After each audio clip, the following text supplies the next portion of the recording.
So welcome to another video, and of course this is my full review on the Vivo X200 Pro. So what do we think of this device? Well, let's find out in my full review. I hope you like the video. Please like, comment and subscribe, and let's get on with it. So this is the design of the Vivo X200 Pro. So you've got a really glossy glass back. Actually feels super solid, super premium. This nice camera ring around here that's made out of metal. Nice glass on the back, not plastic. Glossy side rails, which I absolutely love. And you notice there is a slight curve. It's not completely boxy. There is actually a slight curve there. You've got glass display, of course. This is some sort of protection. I don't think it's Gorilla Glass, but they have their own sort of version of that.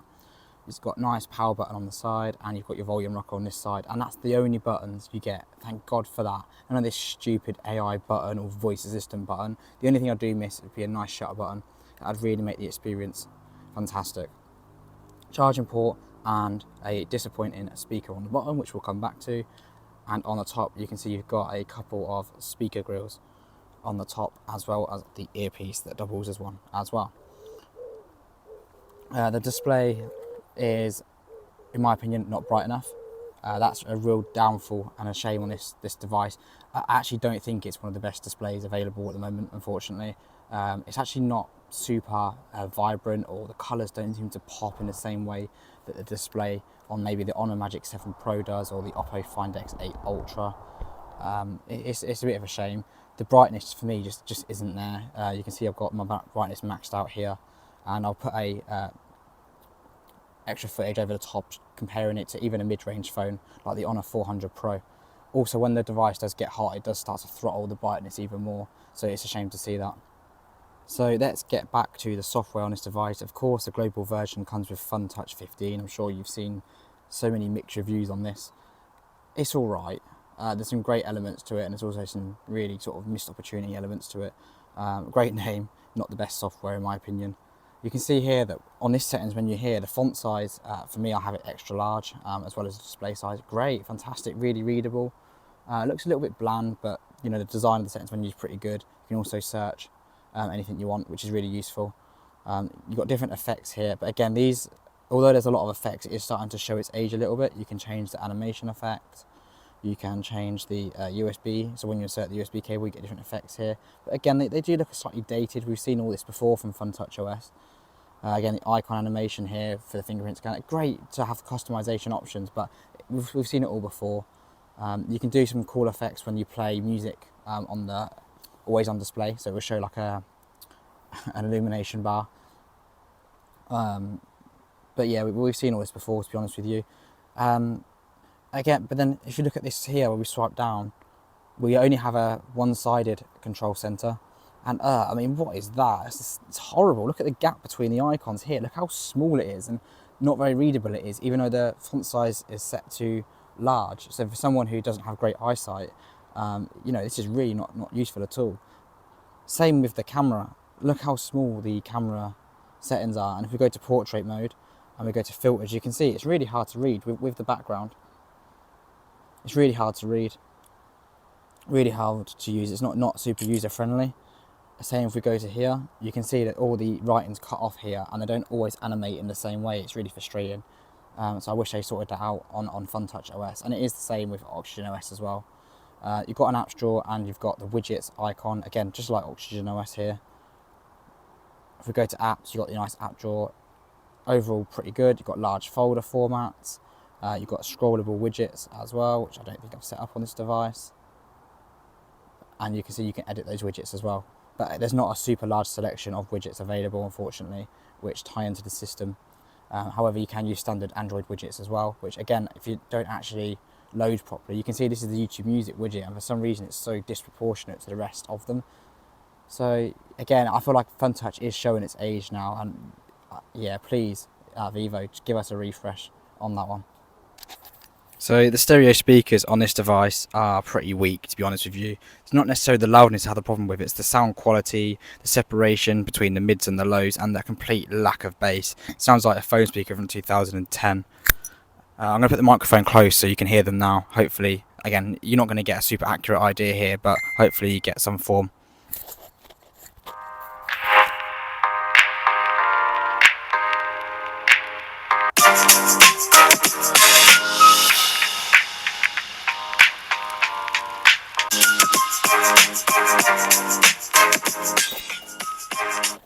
Again, I can't play too much because of copyright related reasons, but hopefully you get an idea of what the speakers sound like.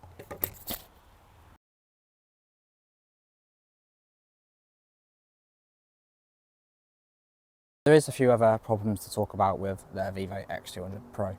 One of the big problems is the actual sort of audio, the codec inside, and how it manages its audio when connecting to Bluetooth accessories. I've noticed no one else has mentioned this in the video. However, if you do look on Reddit or sites like that, which I know can be a minefield, however, with this case, it is some truth in it. The audio that you actually get and the experience you get when you connect wireless headphones or speakers to it is actually noticeably poor. The volume is heavily reduced, and the actual quality of it is actually really poor for a flagship device. And it's something definitely worth mentioning here because we're in 2025. A lot of people use wireless earbuds and accessories with their devices, and let's face it, the stereo speakers on this aren't particularly great, so you're gonna have to find yourself using some sort of external audio products with this device. There is some form of workaround where if you go to your settings, you go to developer options, and then you can find a audio volume basically limiter that you can turn off. When you turn it off, I found it doesn't actually work straight away. You have to reset the phone by holding the power button and the volume down button for 10 seconds to restart the phone. And then even then it's hit and miss, but if you keep sort of restarting the phone and turning that toggle on and off, eventually it will release the volume basically that's been locked on the system for audio. However, it doesn't improve the quality, it just makes it slightly louder. So it is kind of a workaround and it makes it usable, but it's something that's definitely worth mentioning. If if you guys find it useful, then I can do a YouTube short or something on how to basically fix this issue. If anyone else has the issue, I'd like to know below. And again, the other issue I'm having with this is the screen brightness, which I mentioned earlier in my design part of the review. And again, that software is pretty dated now, and we need some love on that software from Vivo. So come on, Vivo, if you're watching this, or if anyone who's related to Vivo is watching this, get us a better software experience and get us a better audio experience, because apart from that, this phone is fantastic. It's such a lovely device to use. It looks stunning, it feels premium, and it has some fantastic features, but it's just not quite there in my opinion. So again, I am going to go over the camera in more detail. Of course, I'm going to drop some samples in and give you guys a real experience.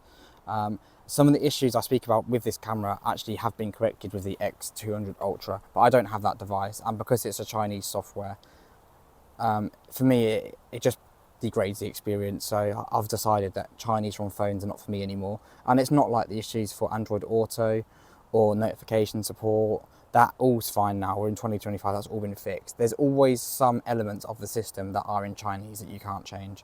Again, granted, 95% of it is absolutely fine, but there is that 5% that you just can't change. So for me, yeah, Chinese ROM devices, I'm not the biggest fan of them. I did have an Oppo Find X8 Ultra, which I sold because I just couldn't get on with that device. And that was the one device that I did have notification issues with, despite the background management side of things that I changed.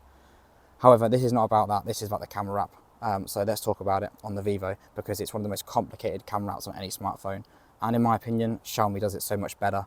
So look at all the options we've got here. You can turn some of these options on and off. I am trying to do this one-handed and hold a camera at the same time, so please bear with me. But you can see all these options here. You've got watermark at the top, you've got horizon, you've got grid level, you've got the aspect ratio, and you've got the timer. I love that, I think it's fantastic. Really easy to use and all the options you need. You've got the zoom bar here. Again, with the zoom in here, you've got like 4 different options. You've got this wheel here to zoom, you can map the volume buttons, you can pinch the screen. Again, if we tap on here and we start zooming, you do actually get, in some modes of the camera, you do get buttons at the side. So you also got filters here. Again, this is a disappointment. When I use the Xiaomi devices, you can see that you do have different filters here. When I use the Xiaomi devices, they were co-engineered with Leica, and you've got those Leica filters. Here, these are just generic filters and they don't hit in the same way. So yeah, again, you've got that photo mode, and you've got the zoom here, you've got the filter options here. I love this aspect here, which you can adjust the contrast, the sharpness, the exposure, with brightness they call it here, and the sharpening, so that's really good. And also you can set this in the settings, so that every time you leave the camera app and come back on, it resets. Or you can also set it so you set it up once how you like it, you leave the camera app, then come back on, and it actually remembers your settings. I have noticed something really frustrating though, and I've noticed this in other. So if we go to Zeiss Natural at the top, so you've got 3 profiles as well as filters, which is the Zeiss Natural, Vivo Textured, and also the Vivo Vibrant modes. However, so you can see I've got it in Zeiss Natural here. I then change this to a filter I like. So again, let's just take this photo here. And now you can see at the top that it's actually changed this back to Vivo Vivid. And I think, okay, no problem. So if I change this back here to the plain filter, and now you can see that it's still on that Vivo. So you have to change it back to Zeiss. It's so frustrating. That's really frustrating that I have to do that. Video options, again, you've got loads. You've got Dolby Vision video, which you can see if I put this on, it basically just gives it slightly more contrast, slightly higher brightness on the display to make it look slightly better. But I do really like it. I do use Dolby video sometimes.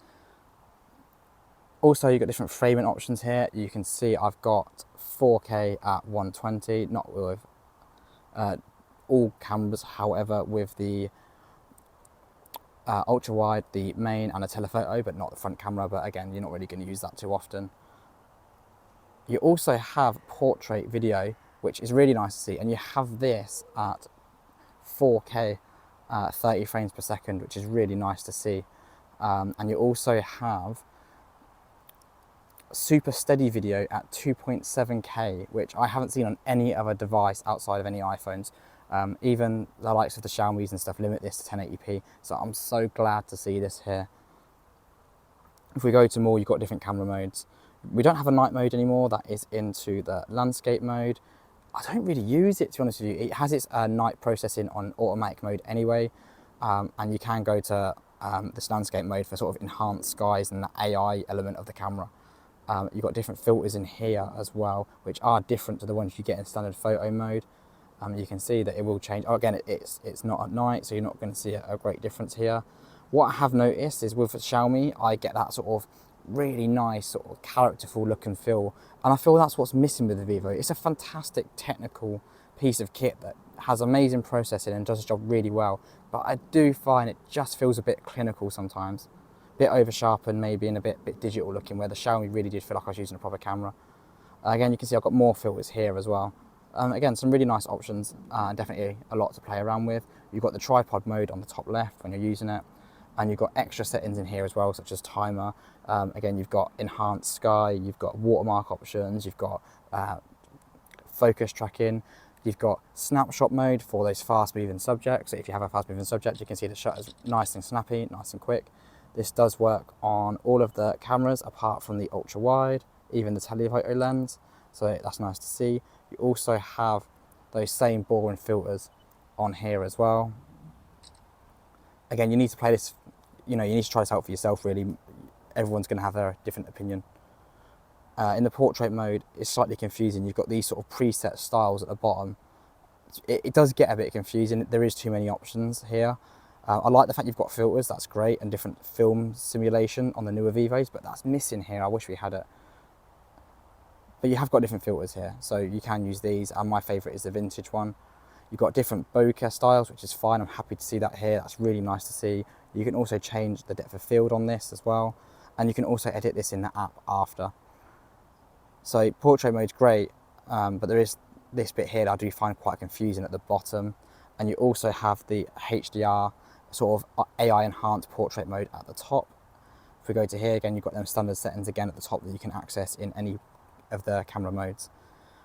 And again, we're not done here, unfortunately. If we swipe to the photo mode, and if we swipe up, we go into the street photography mode. And I love the idea of this because it does cut down on that AI processing and gives you that more sort of clinical, less looking look, which gives you that look and feel that you maybe want in some of those landscape and those street photography shots. But again, it's just another interface that I feel like we don't really need. I'd love just to see that look and feel baked into the standard camera app. You can see you've got different focal lengths, and you can also change different things here, like the white balance, and you can also change shutter speed. And yeah, it just gives you that more camera-like experience. You've also got the preset filters here, which is black and white, Vivo, textured and Vivo vivid, and also Zeiss natural. So it doesn't offer much benefit to me, that mode. It's just another element of the camera UI that's added on. It's nice to have it, but I don't really use it. And yeah, these filters are just a bit bland for my liking, so that's my complaint here. Slightly over complicated camera wrap, and also I don't find enough personality baked in. The only other issue I would have with the camera is the focus is also slightly slow sometimes. If I'm trying to do macro shots, so again, if you click on the macro mode up here, I'd like it if that was just naturally baked in. And if I do try and focus on something that is far away, if I am trying to focus, sometimes it does just take a while to focus on what I'm after. Again, I'll add some samples onto the footage so you can make your own mind up. But that is the camera UI and experience on the Vivo X200 Pro. So if you are looking to buy a new device, I would recommend shopping at the Average Dad tech store, and also visiting the Average Dad YouTube channel, because he is super honest when he is giving you information about these devices. The tech store itself I've used on a personal level. I've purchased 2 of my devices from there. I've purchased an Honor Magic 7 Pro from there, as well as an Oppo Find X8 Ultra. Both times the delivery has been super quick. If I have any queries, they've answered it extremely quickly and replied to my emails really fast. And just to clarify, I've not been paid or promoted to sell anything to you. I've not been influenced by anybody. These are my opinions of my own. This device was purchased by my own money, and it's a device I wanted to own and use for myself. So all the opinions in this video are my own. I just want to give Mike from Average Dad, as well as his team, a shout out for giving the tech community these products at the best prices. So this is now the selfie camera and the internal mics on the Vivo X200 Pro. You can see this is not the best camera for recording, so it's definitely the weaker camera on the device. I mean, I'm not too bothered, I don't really use it, and it does the job. You can see not much sharpness here, not much detail, but it does the job absolutely fine. So that's a look at the selfie camera on the Vivo X200 Pro. So this is the internal mics on the Vivo X200 Pro. I'm actually filming with the ultra wide lens now, so you can see, and no external mic, so this audio is straight from the device. So that ultra wide lens coping nicely. Also does have autofocus, so if we do go nice and close, we should be able to get some nice focus on there as well. I'm going to change that main lens. So again, nice background blur. Slight haze in there on the screen because of super bright exposure from the sky, however it does a really nice job. Also, you notice how nice the stabilization is, how fluid the video looks. Really impressed there. 2 times crop, again where it starts to fall down a little bit for me. Sharpness seems to sort of overcompensate, slightly over sharpened and not so many details, but overall it's not a bad result. This sensor in general doesn't like to be cropped. That 3.7 times periscope, also really stable, really nice and stable. And again, of course, because it has that close focusing distance for around 14 centimeters, you can get some absolutely stunning looking super macro. Look at that depth of field in that lens, it's fantastic with that 200 megapixel sensor. I don't do specs on the channel, but we'll throw that one in there. Excuse that crop here 10 times, again slightly more shaky now, it is slightly harder to get that focus. But again, overall, really pleasant result here. Let's back to the 3.7. So back to the 1 times. I'm going to come down lower for you, give you a nice pan so you can see what's going on. Again, colours, look at the colours. Nice separation there between the different shades of green, as well as that blue sky. Not overexposed, but doing a great job here. And again, we're going to go to the ultra wide lens. Super smooth transition between each lenses, which is great to see. And the color accuracy is way better on here than it is on the Vivo X100 Ultra. That is the issue I had with that device. Between the lenses, the color accuracy just wasn't the same. So nice to see that's a correction here. Again, this is 4K, 60 frames per second on the rear cameras with the internal mic on the Vivo X200 Pro.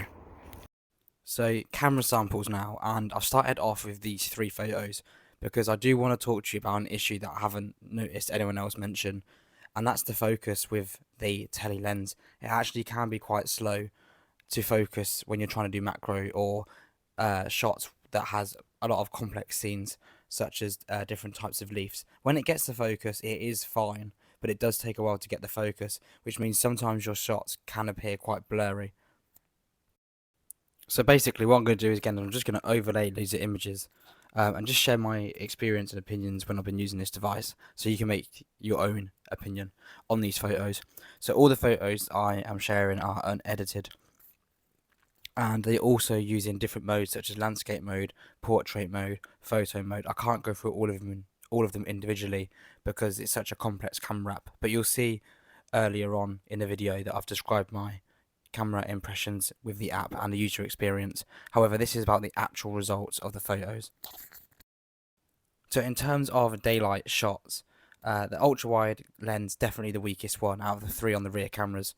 It does an okay job. I don't really use the ultra wide lens. It doesn't suit my style of photography, but it is there if you need it, but I wouldn't say you can depend on it. Nighttime shots can come out slightly noisy, as well as over sharpened with a definite AI look to them.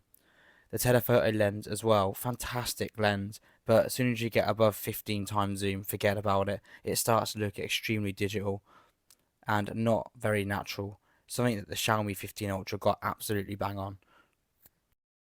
Close-up and macro photography with that tele lens is fantastic.